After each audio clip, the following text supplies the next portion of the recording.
There is a kind of person who can damage your life without ever looking like the villain. They don't shout, they don't threaten, they don't look cruel, they look reasonable, and that is what makes them dangerous.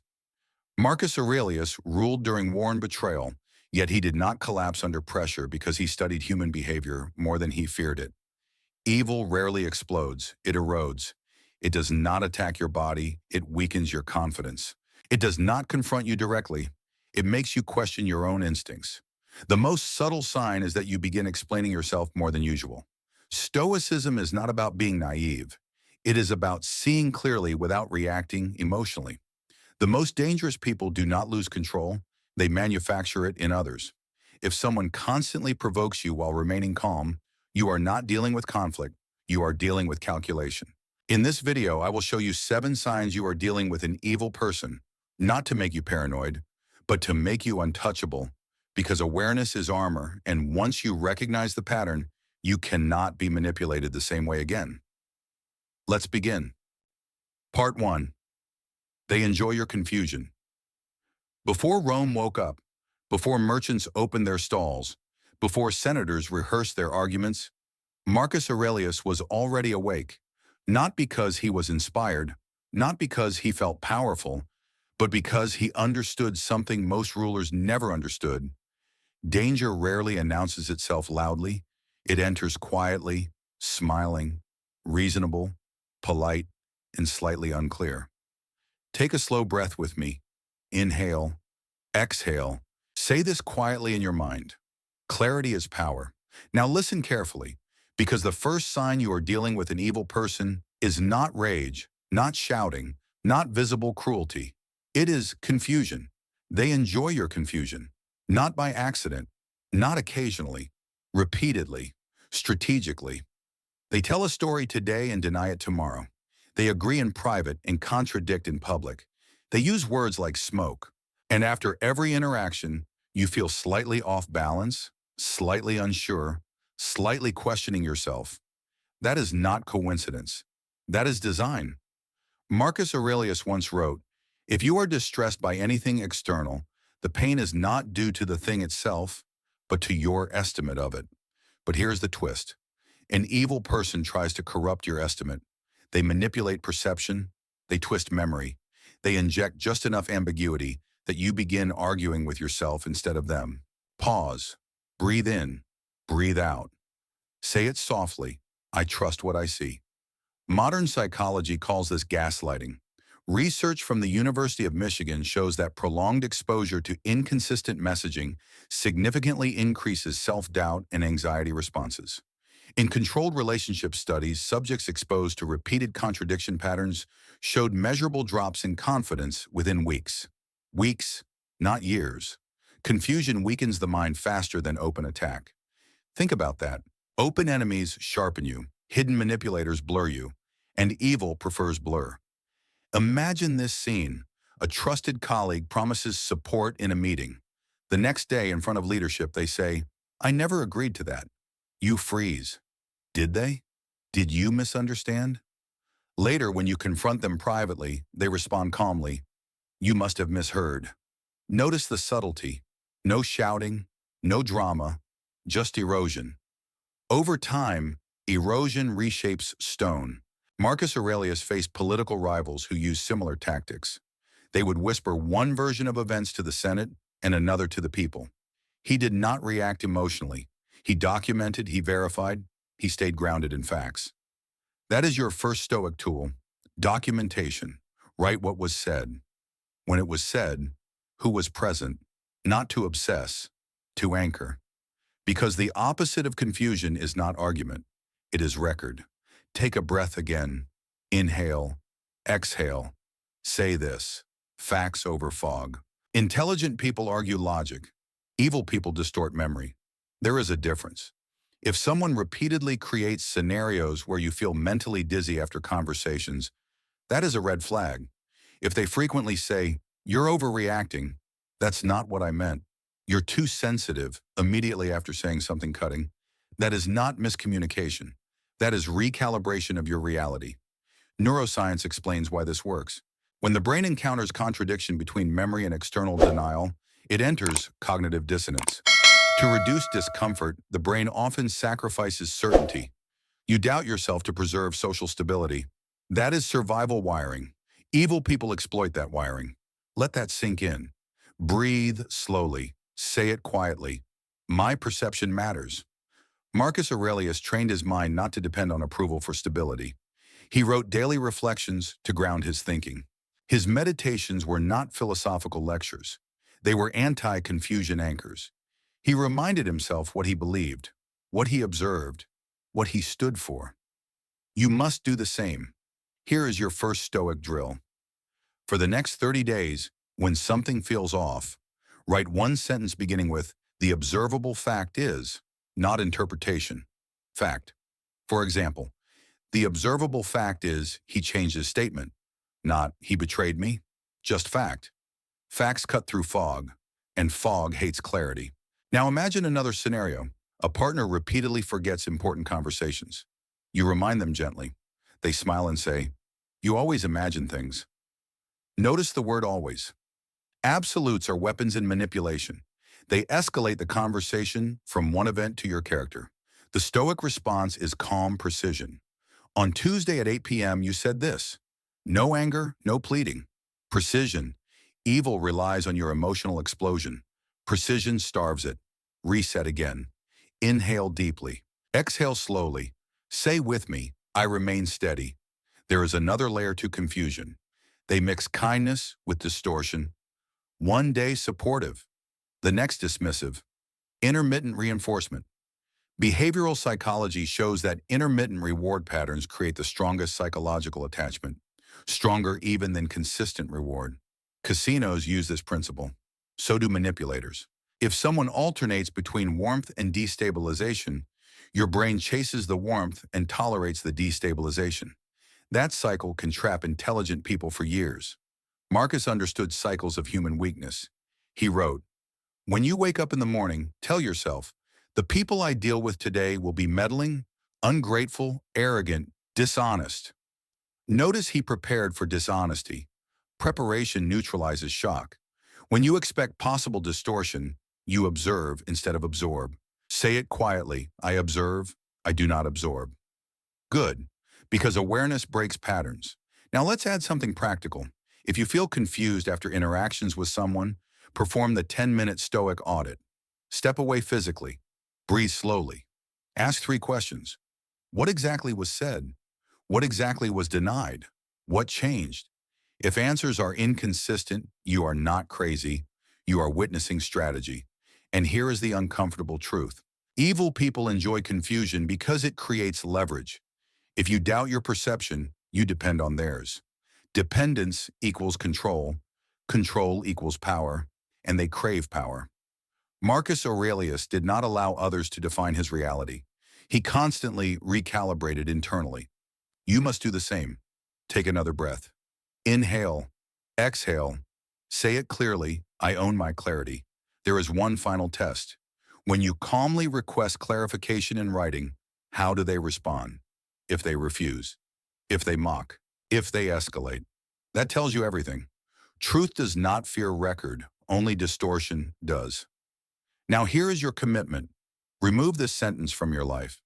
Maybe I'm overthinking. Replace it with, let me verify. Verification protects peace. Confusion drains it.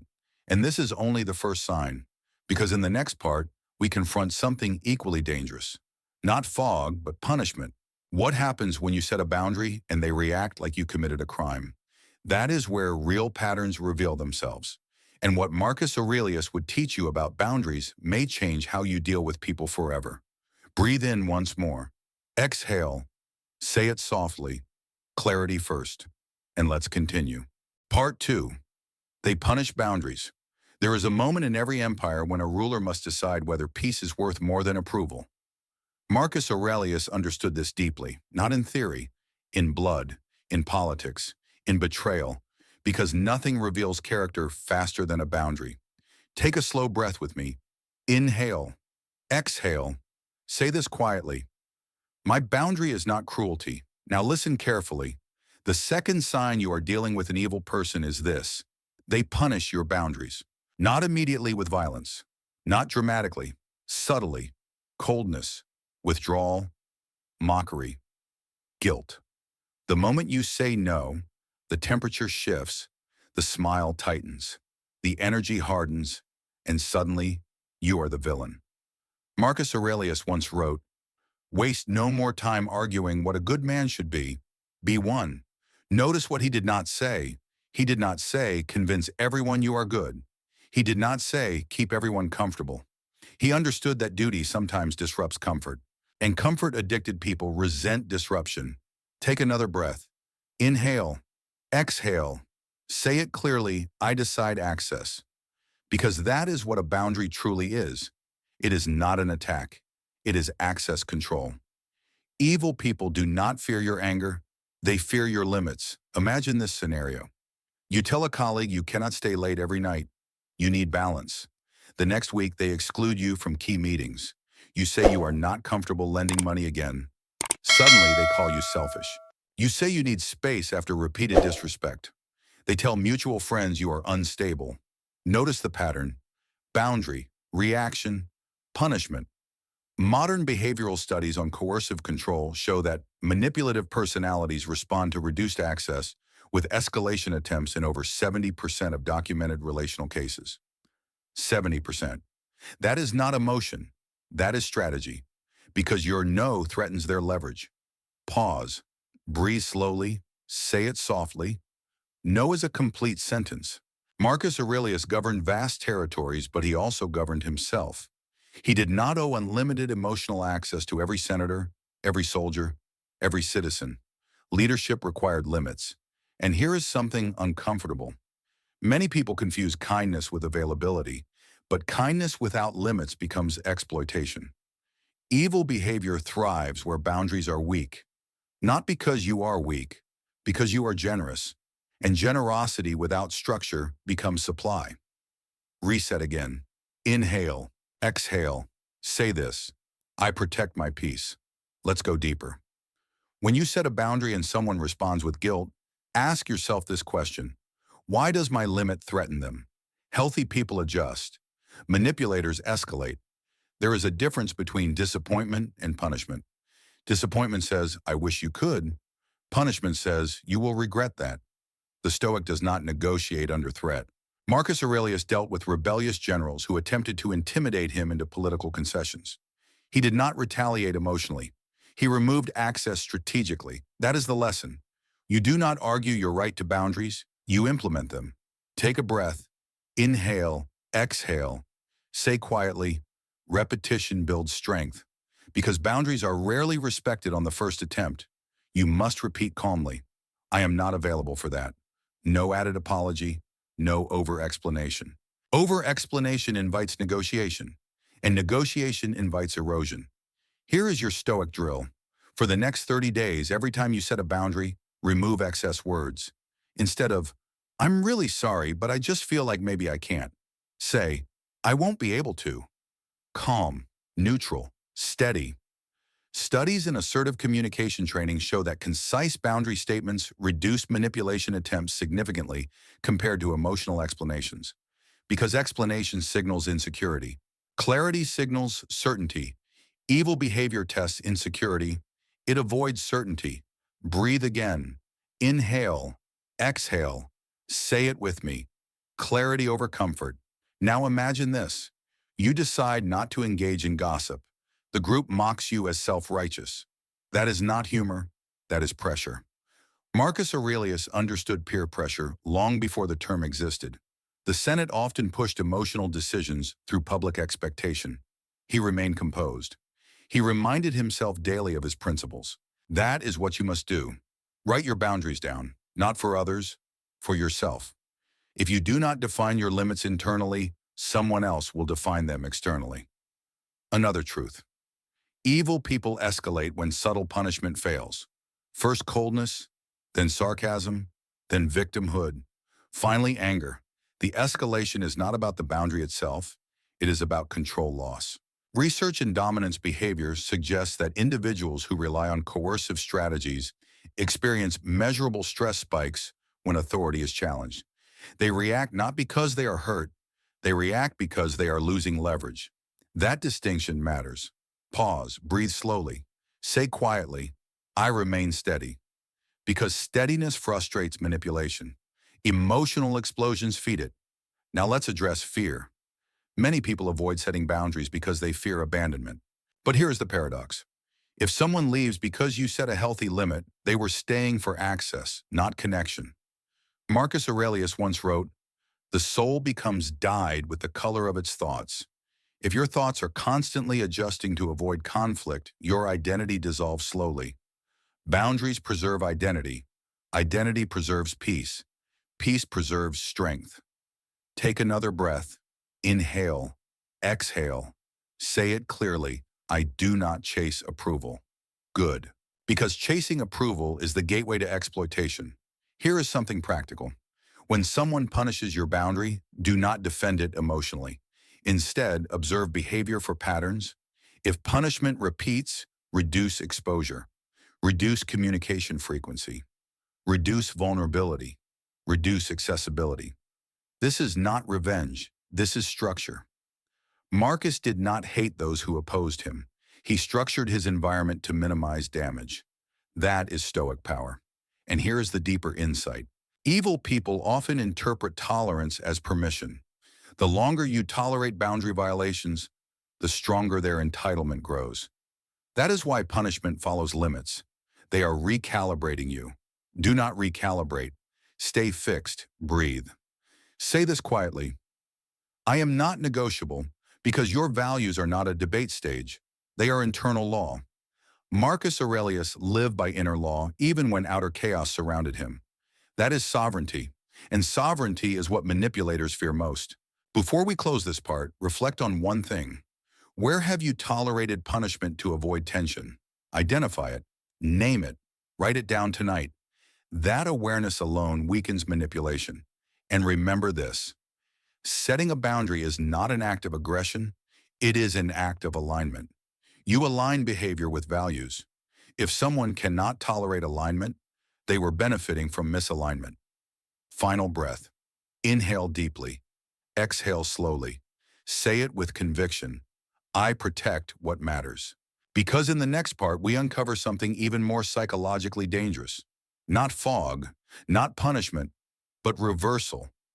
What happens when the person who harms you suddenly becomes the victim? When your confrontation turns into their tears? That is where reality flips. And what Marcus Aurelius would teach about staying centered in that moment may be the most powerful lesson yet. Stay steady, and let's continue. Part 3. They flip the victim role instantly. There is a moment more confusing than conflict. It is the moment when the person who hurt you suddenly becomes the one who is hurt. Pause. Take a slow breath. Inhale. Exhale. Say this quietly. Clarity over confusion. Now listen carefully. The third sign you are dealing with an evil person is this. They flip the victim role instantly. You confront them calmly. You state facts. You describe behavior. And within seconds, the story shifts. Suddenly they are misunderstood. Suddenly they are attacked. Suddenly you are too sensitive, too harsh, too cold. The conversation is no longer about what they did. It is about how you made them feel.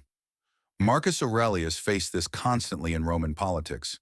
Senators who betrayed agreements would cry loyalty when exposed. Generals who failed campaigns would claim persecution when held accountable. He observed human nature without illusion. He wrote, "If someone is able to show me that what I think or do is not right, I will happily change. For I seek the truth." Notice the difference. He invited correction. Manipulators resist it. Healthy people respond to feedback with reflection.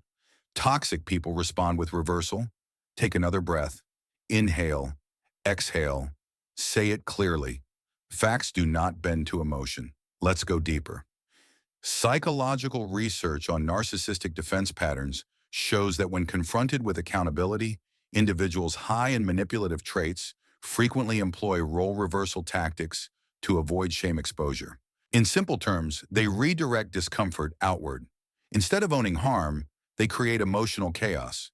Chaos protects ego. And when chaos enters the room, clarity exits. Imagine this. You calmly say, "When you lied, it damaged trust." They respond, "I can't believe you're accusing me after everything I've done for you." Notice the pivot. The focus shifts from action to sacrifice, from behavior to gratitude, from truth to guilt. This is not confusion. It is strategy. Reset. Close your eyes for 3 seconds. Breathe. Say softly, "I stay on the issue." Because manipulators rely on emotional flooding. They escalate tone, volume, tears, or outrage. Why? Because high emotion weakens logic processing. Studies show that under emotional stress, the brain's prefrontal cortex temporarily reduces rational clarity while the amygdala heightens defensive response. They may not know the neuroscience, but instinctively, they know escalation protects them. Marcus Aurelius trained himself not to be pulled into emotional storms. He wrote, "You have power over your mind, not outside events. Realize this, and you will find strength." Strength is not winning the argument. Strength is refusing to lose clarity. Take a breath. Inhale slowly. Exhale fully. Say it with me. I respond, I do not react. Now imagine you confront someone about disrespect. Instead of addressing it, they say, "You're attacking me. You're always criticizing me." That word "always" is a red flag. Generalization replaces specificity. Specific issues threaten them. Broad accusations confuse you. Confusion drains your energy. And drained people abandon accountability just to restore peace. That is the trap. Peace without truth is submission. Marcus Aurelius did not seek peace at the cost of integrity. When confronted with rebellion, he did not deny discomfort. He maintained principle, because principle anchors the mind when narratives shift. Here is something practical. When someone flips the victim role, calmly restate the original issue. We are discussing the lie, not tone, not history, not feelings. The lie, repeat it if necessary, not aggressively, neutrally. Repetition exposes evasion, and evasion reveals intention. Reset again. Inhale. Exhale. Say clearly, "I do not chase distortions," because once you chase distortions, you abandon ground. Think about this deeply. Evil behavior thrives not only through aggression, but through confusion. Confusion exhausts you. Exhaustion lowers resistance. Lower resistance restores their control. This is why role reversal feels so destabilizing. It questions your reality. It makes you wonder if you were too harsh, too direct, too cold. Marcus Aurelius warned himself daily about perception.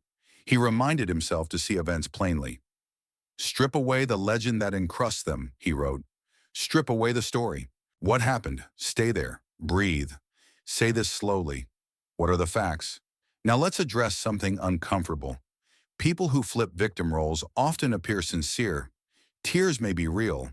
Anger may be intense. But intensity does not equal innocence. Accountability often triggers shame. Shame often triggers defense. Defense often triggers reversal. The key is pattern. Does this happen repeatedly? If every confrontation ends with you apologizing for raising the issue, you are not resolving conflict. You are reinforcing avoidance. Modern relationship research shows that repeated role reversal during conflict strongly correlates with long-term emotional imbalance in partnerships. One partner becomes permanent appeaser, the other becomes permanent protected ego. That imbalance erodes self-trust, and self-trust is sacred. Take a breath. Inhale. Exhale. Say it clearly. "I trust my perception."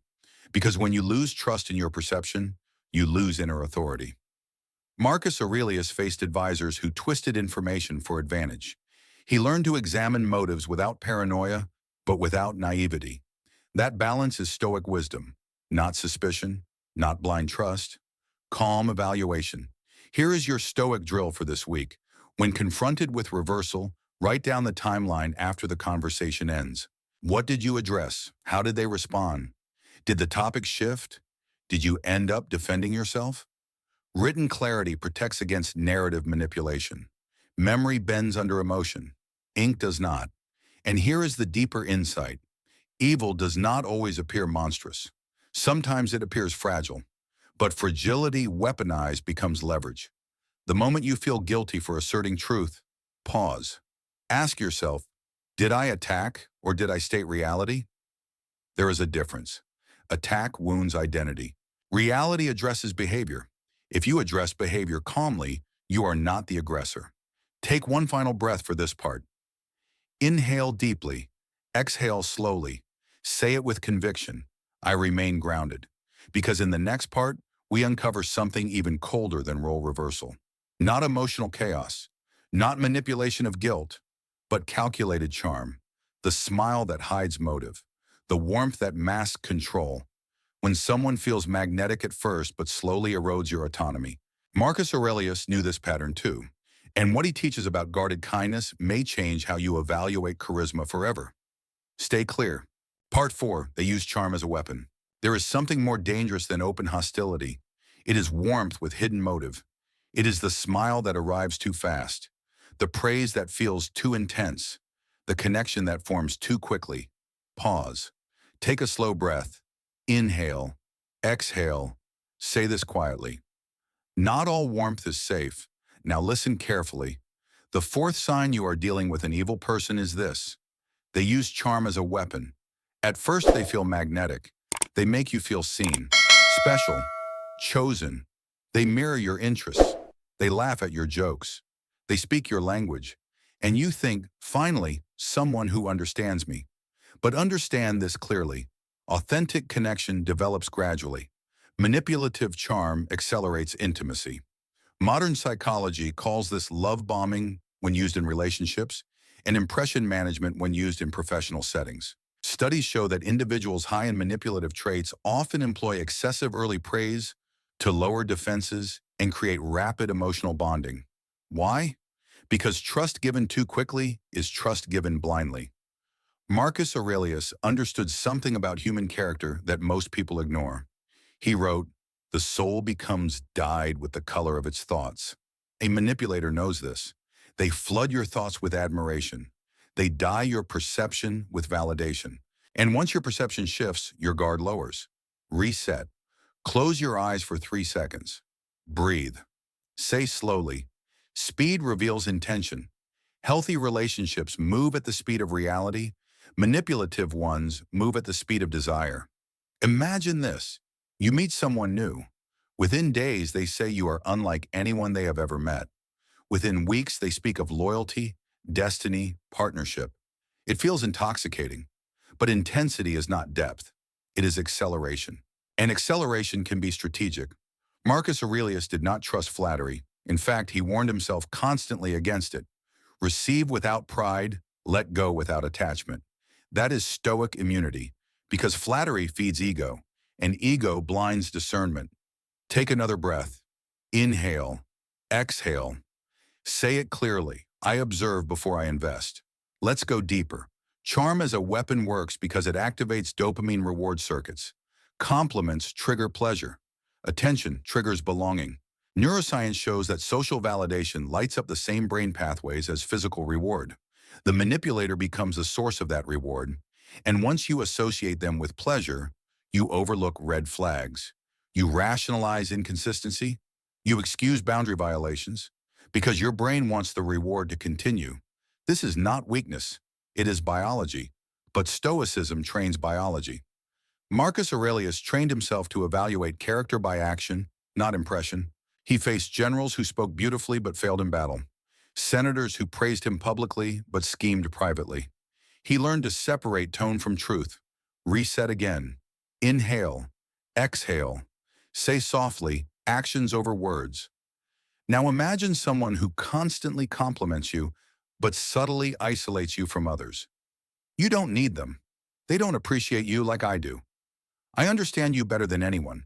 It feels supportive. But slowly your world narrows. Isolation increases dependence. Dependence increases control. That is the hidden architecture of manipulative charm. Here is something uncomfortable. Evil rarely introduces itself as cruelty. It introduces itself as exceptional kindness. It creates contrast. They treat you better than others do at first. But the kindness has conditions. The warmth has expectations. The attention demands return. And when you fail to meet those expectations, The warmth cools. The charm disappears. You feel confusion. You try harder to restore it. That is conditioning. Behavioral psychology shows that intermittent reinforcement, unpredictable reward patterns, create stronger attachment than consistent reward. Casinos use it. Manipulators use it. You begin chasing the version of them that existed at the beginning, but that version was a hook. Marcus Aurelius trained himself not to chase impressions. He wrote, "Waste no more time arguing about what a good man should be one." Notice the simplicity. He focused on becoming stable rather than seeking validation. Because when you are internally stable, external charm loses power. Take a breath. Inhale slowly. Exhale fully. Say it clearly. I value consistency. Charm is loud. Character is quiet. Charm performs. Character persists. Let's make this practical. How do you test charm? You slow the pace. You introduce boundaries. You disagree calmly. Watch what happens. A healthy person respects pace. A manipulator resists it. A healthy person tolerates disagreement. A manipulator withdraws warmth. That shift reveals motive. Marcus Aurelius faced envoys and leaders from across the empire. He listened politely, but he evaluated patterns. Consistency over time, duty over speech, reliability over emotion. That is stoic discernment, not cynicism, not paranoia. Calm observation, reset. Close your eyes briefly. Breathe. Say slowly, I do not rush trust. Because trust is built through repeated alignment between word and action, not through emotional intensity. There is something seductive about being admired, but admiration without foundation becomes leverage. If someone constantly elevates you, ask yourself why. What do they gain from your elevation? What do they gain from your dependence? Power flows toward the one who controls emotional temperature, and manipulators control temperature through charm. One day warmth, one day distance, one day praise, one day silence. The fluctuation destabilizes you, and destabilized people seek stability from the same source that destabilized them. That is the trap. Marcus Aurelius sought stability within. Look well into yourself. There is a source of strength which will always spring up if you will always look. When strength is internal, charm loses leverage. Take one final breath for this part. Inhale deeply, exhale slowly. Say it firmly. I measure by pattern. Because in the next part, we confront something darker than charm. Not warmth, not reversal, but the quiet pleasure some people take in your weakness. The subtle smile when you fail. The invisible satisfaction when you struggle. And what Marcus Aurelius teaches about envy and cruelty may sharpen your perception permanently. Stay steady, we continue. Part 5, they secretly enjoy your weakness. There is something darker than manipulation, darker than charm, darker even than open hostility. It is this: they smile when you fall. Not openly, not obviously, subtly. The fifth sign you are dealing with an evil person is this: they secretly enjoy your weakness. Pause, take a slow breath. Inhale, exhale. Say this quietly: I observe reactions to my pain. Now listen carefully. Anyone can pretend to celebrate your success, but very few can genuinely support you in your struggle without feeling superior. Watch closely. When you admit a mistake, do they help you recover, or do they highlight it repeatedly? When you fail, do they encourage growth or subtly remind you of your incompetence? When you feel vulnerable, do they create safety or lean into the power shift? Modern psychology calls this trait schadenfreude, pleasure derived from another's misfortune. Research published in the journal Emotion shows that individuals high in narcissistic and dark triad traits report measurable satisfaction when rivals or peers experience failure. It is not always dramatic. Sometimes it is a micro-expression, a pause before offering help, a slight upward curve of the lips, a tone shift that feels off. Your intuition senses it before your logic confirms it. Reset. Inhale slowly. Exhale fully. Say it clearly. Energy reveals truth. Marcus Aurelius faced betrayal repeatedly. Generals who benefited from his leadership but quietly hoped for his mistakes. Political rivals who outwardly praised him but inwardly calculated advantage. He wrote, "The best revenge is not to be like your enemy." Notice what he did not say. He did not say attack. He did not say expose. He said do not become. Because evil feeds on emotional reaction. If someone secretly enjoys your weakness, they are measuring you, testing you, waiting to see if you collapse under pressure. When you do, they gain psychological leverage. Let's go deeper. Why would someone enjoy your weakness? Because your strength threatens their identity. Social comparison theory shows that humans constantly evaluate themselves relative to others. When you rise, insecure individuals feel diminished. When you stumble, they feel restored. Your weakness becomes their relief. That is not friendship. That is competition disguised as closeness. Take another breath. Inhale, exhale. Say it quietly. I note patterns. Now imagine this. You share a setback, a failed project, a financial loss, a relationship ending. They say the right words. I'm sorry that happened, but their follow-up questions dig into the failure rather than the recovery. They replay details, they emphasize what went wrong. They subtly reinforce the narrative of your limitation, and something inside you feels drained rather than supported. That is the signal. Marcus Aurelius understood that character reveals itself under tension. He observed how men behaved when fortune shifted, who remained steady, who became opportunistic. He reminded himself daily that not everyone around him wished him well. Not out of paranoia, but out of clarity. Reset again. Close your eyes for 3 seconds. Breathe. Say slowly, I remain composed. Because composure denies them satisfaction. If someone feeds on your emotional collapse, the most powerful response is steadiness. Not coldness, not suppression, steadiness. You have power over your mind, not outside events. That line from Marcus Aurelius is not poetic. It is strategic. When someone attempts to extract emotional weakness from you, they are testing access. The less access you give, the less leverage they hold. Let's examine another pattern. They offer help, but in a way that reinforces dependence. They remind you how much you need them. They position themselves as your rescuer, but their support subtly weakens your autonomy. This creates imbalance, and imbalance creates hierarchy. In healthy relationships, support strengthens independence. In toxic ones, support creates obligation. Behavioral research on power dynamics shows that individuals who frequently highlight another's mistakes increase their own perceived dominance within the group. That dominance may be quiet, but it is real. Reset. Inhale deeply. Exhale slowly. Say it clearly. I build strength privately. Marcus Aurelius did not seek sympathy for hardship. He trained himself through hardship. When plague struck Rome, he did not lament publicly for validation. He organized relief. When betrayal occurred, he did not spiral emotionally. He recalibrated alliances. Strength denied enemies entertainment, because that is what evil seeks. Entertainment, emotional spectacle, visible insecurity.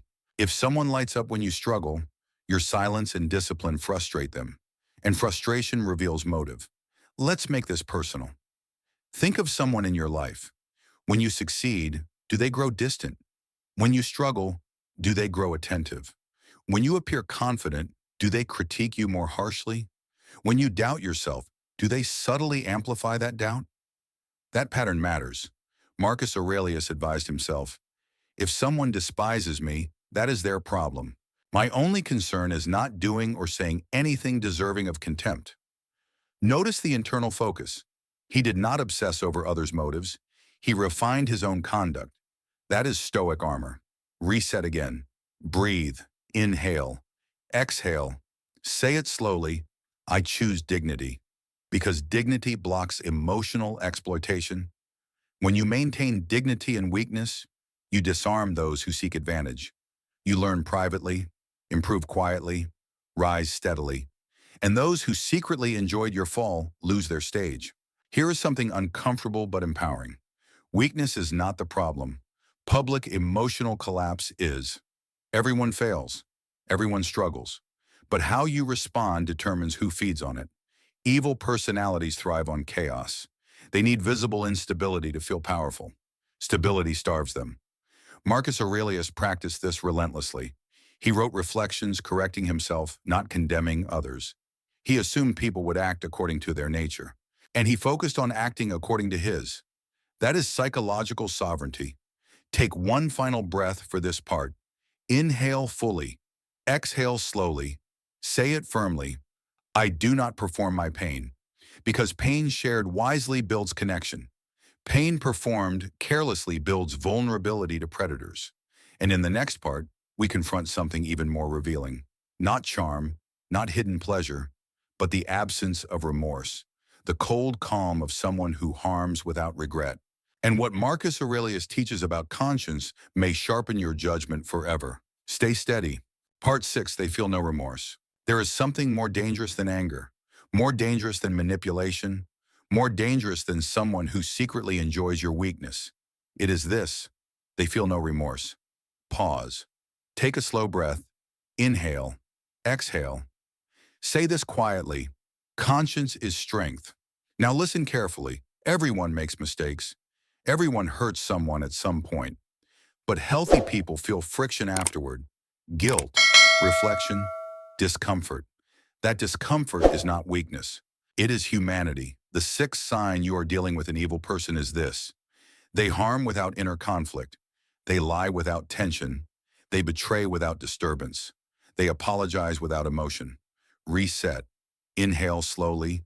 Exhale fully. Say it clearly. I watch for accountability.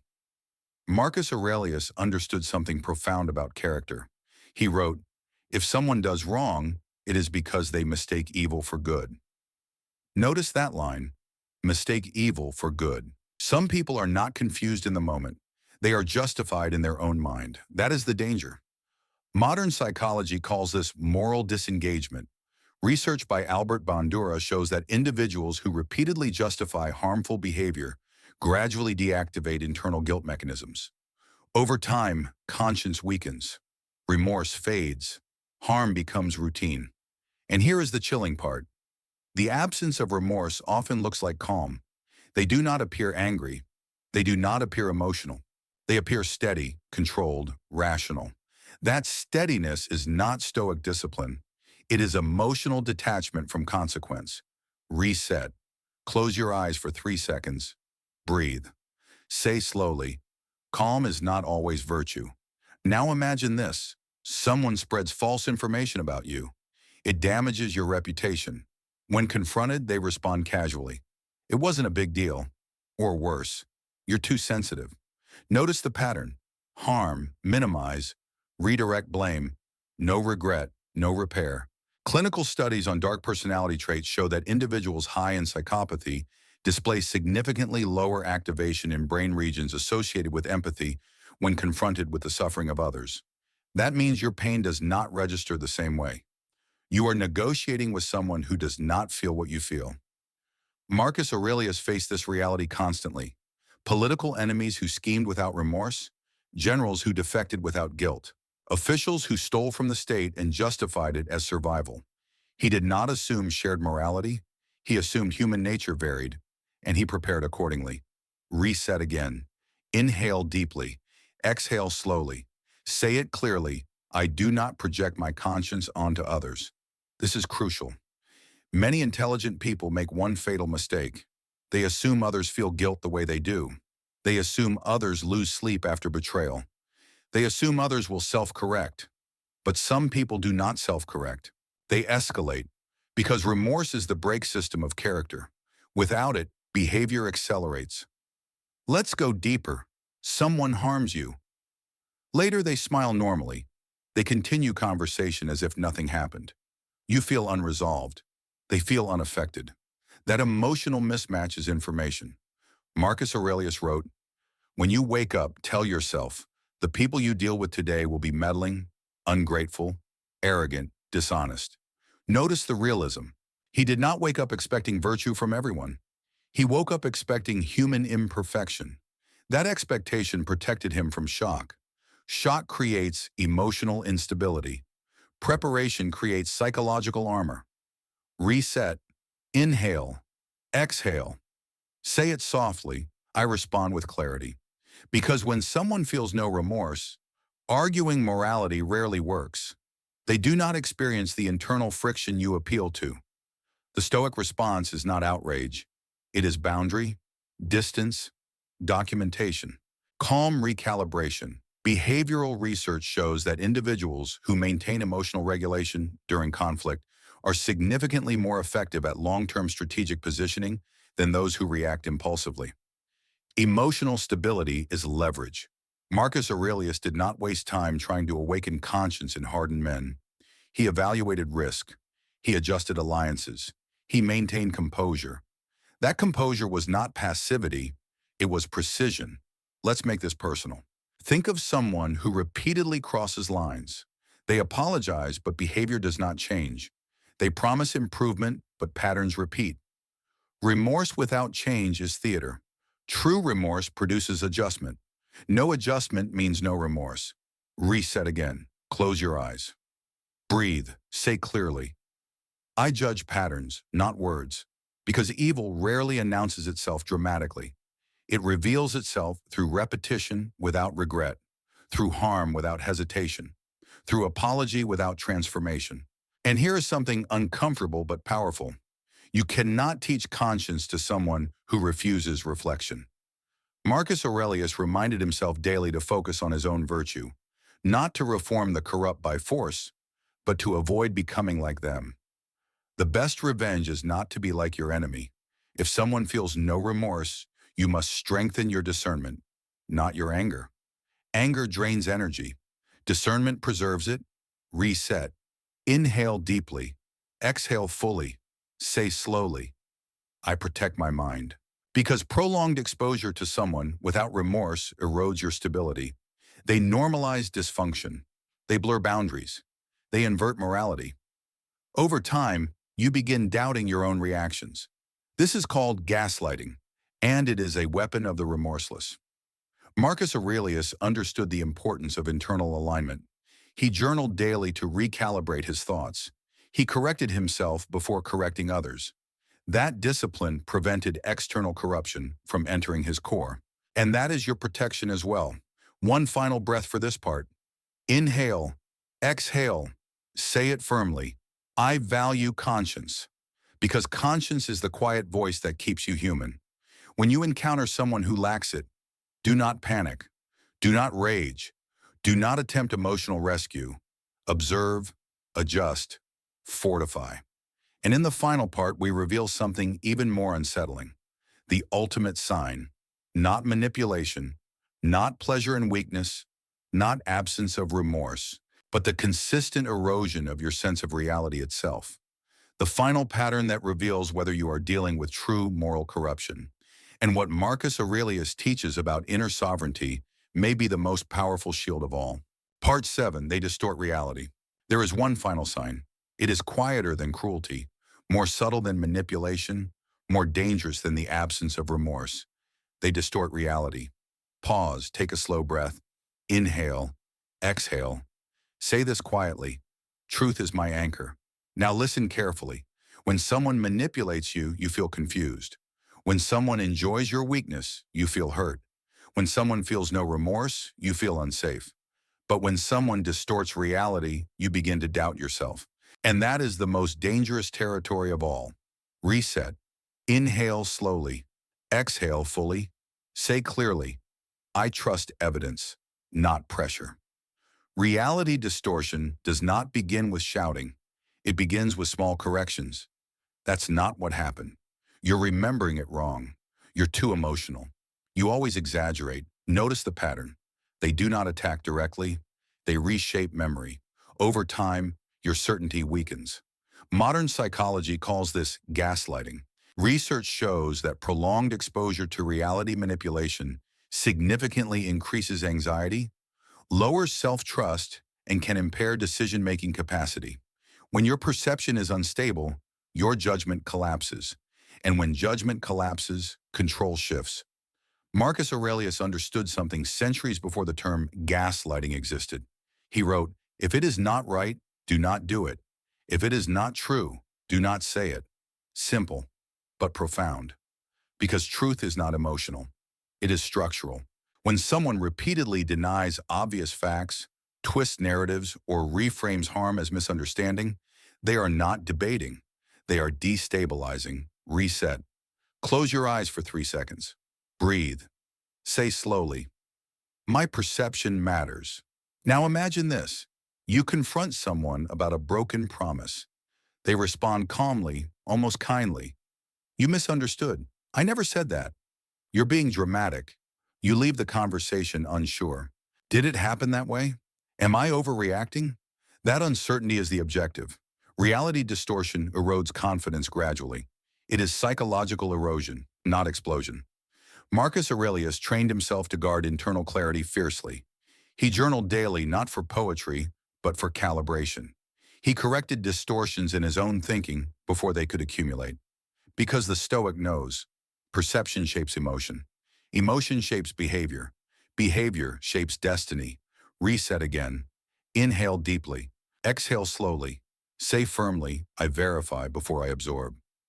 When dealing with someone who distorts reality, documentation becomes power. Clarity becomes armor. Writing things down, confirming agreements, keeping records, these are not paranoia. They are discipline. Strategic discipline. Behavioral science confirms that individuals who externalize important decisions into written clarity reduce susceptibility to manipulation significantly. Memory can be pressured. Written evidence cannot. Marcus Aurelius ruled in a political environment full of narrative warfare. Senators twisted facts, generals reshaped outcomes. Public opinion shifted like wind. He survived not because he argued louder, but because he anchored himself internally. He separated appearance from fact. He reminded himself daily what was within his control and what was not. Reset, inhale, exhale. Say clearly, "I separate emotion from evidence." Because here is the final danger. When reality is distorted long enough, you begin to internalize the distortion. You apologize for things you did not do. You over-explain simple boundaries. You second-guess reasonable reactions. That is how psychological captivity begins. Not through chains, through doubt. Marcus Aurelius wrote, "The soul becomes dyed with the color of its thoughts." If someone repeatedly injects distorted thoughts into your environment, your soul absorbs the tint. That is why the Stoic protects mental territory relentlessly. Not with aggression, with vigilance. Let's go deeper. Why would someone distort reality? Control. If they control the narrative, they control interpretation. If they control interpretation, they influence behavior. And if they influence behavior, they shape outcome. It is subtle power, invisible power. Reset. Close your eyes briefly. Breathe. Say this, "I reclaim clarity," because clarity restores sovereignty. When you calmly respond with facts instead of emotional escalation, the distortion weakens. When you refuse to debate obvious truth, manipulation loses fuel. When you walk away from circular conversations, confusion dissolves. Marcus Aurelius understood something powerful. Not every battle requires engagement. Some battles require distance. He reminded himself constantly that external chaos does not have to enter internal order, that discipline protected his leadership. It can protect you as well. Now let's bring all 7 signs together. Manipulation, pleasure in your weakness, chronic blame shifting, strategic charm, lack of empathy, no remorse, reality distortion. These are not random flaws. They form a pattern, and patterns reveal character. The Stoic does not panic when recognizing darkness. The Stoic observes it, adjusts, and fortifies internal strength. Reset one final time. Inhale deeply. Exhale slowly. Say it firmly. "My mind is sovereign." Because sovereignty is the ultimate defense. You cannot control another person's morality. You cannot force empathy.